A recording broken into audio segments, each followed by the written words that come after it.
TTD కల్తీ నెయ్యి కేసులో సిట్ దర్యాప్తు పూర్తయిందని తెలుస్తోంది. సంక్రాంతి తర్వాత కోర్టులో రెండో ఛార్జ్షీట్ ప్రవేశపెట్టే అవకాశం ఉంది. సాక్ష్యాల సేకరణ, నిందితుల వాంగ్మూలాల నమోదు, డాక్యుమెంట్ల పరిశీలన ప్రక్రియ ముగిసిందని సమాచారం. 2 రోజుల క్రితం సిబిఐ డైరెక్టర్ వీరేష్ ప్రభు తిరుపతికి వచ్చారు. సిట్ కార్యాలయంలో డాక్యుమెంట్లను పరిశీలించారు. దర్యాప్తు అధికారులతో వీరేష్ ప్రభు భేటీ అయ్యారు.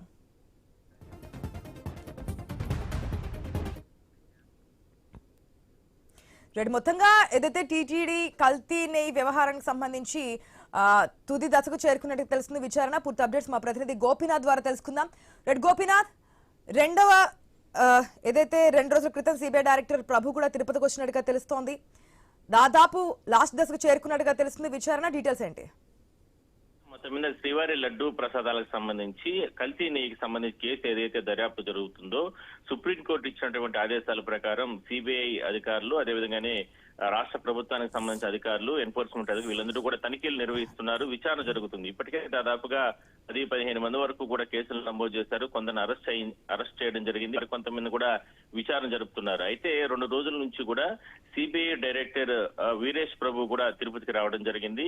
మొన్నటి నుంచి కూడా అంటే ఇప్పటి వరకు కూడా జరిగినటువంటి విచారణకు సంబంధించి ఆ దస్తాలన్నింటినీ కూడా ఆయన దగ్గరుండి పరిశీలన చేశారు. ఎందుకంటే సీల్డ్ కవర్ లో అంటే ఏసీబీ కోర్టులో ఏ విధంగా కేసులు అంటే సీల్డ్ కవర్లు ఇవ్వాలో అదే స్థాయిలోనే సుప్రీంకోర్టులో కూడా నెయ్యి కేసుకు సంబంధించి సీల్డ్ కవర్లు ఇవ్వాలని చెప్పి దేశ అత్యున్నత న్యాయస్థానం ఆదేశాలు ఇచ్చిన నేపథ్యంలోనే ఆయనే రంగంలోకి దిగి నేరుగా ఇక్కడికి వచ్చి ప్రస్తుతానికి విచారణ జరపడం జరిగింది. ఆ దర్యాప్తు ఇప్పటి వరకు జరిగినటువంటి తీరు, ఆ దస్తాలన్నింటినీ కూడా ఆయనే స్వయంగా పరిశీలన చేశారు. నిన్న మొన్న కూడా తిరుమల, తిరుపతి ఉన్నటువంటి అనుబంధ ఆలయాల్లో కూడా ఆయన పర్యటన చేశారు.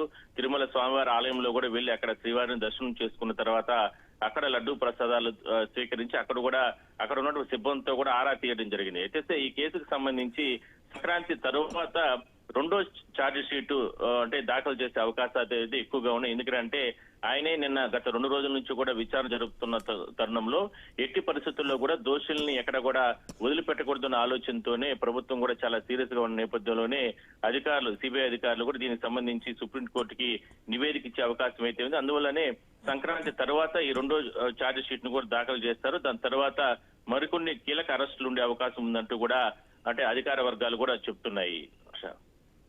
Right Gopinath, thanks for the update.